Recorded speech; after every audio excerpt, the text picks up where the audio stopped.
नमस्कार, मी अधिकार मित्र।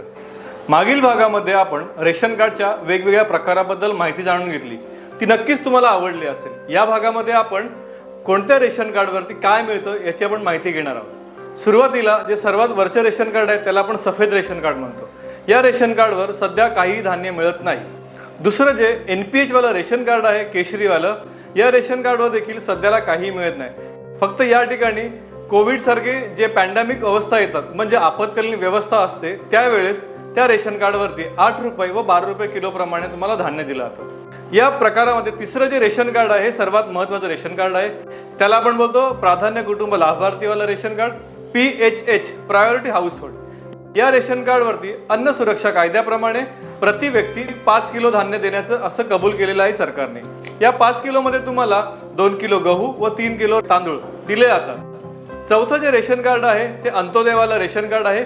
अंत्योदय रेशन कार्डमध्ये व्यक्तीला गृहीत न धरता त्या ठिकाणी कुटुंबाला गृहीत धरलेलं आहे, कारण हे जे रेशन कार्ड दिलेलं आहे ते गरीबातल्या अतिगरीब लोकांना दिलेलं आहे। या रेशन कार्डवरती प्रति कुटुंब 35 किलो धान्य दिलं जातं। याच्यामध्ये गहू 10 किलो असतील किंवा तांदूळ 25 किलो असतील, काही ठिकाणी 17 किलो गहू 18 किलो तांदूळ, पण एकूण कुटुंबाला 35 किलो रेशन या कार्डाला दिलं जातं। याबाबत तुम्हाला कुठलीही समस्या असेल किंवा काही तक्रार असेल तर तुम्ही जवळच्या स्वीटेक केंद्रावरती या आणि अवश्य भेट द्या। तुमच्या शंकांचं नक्कीच आम्ही निरसन करू। धन्यवाद।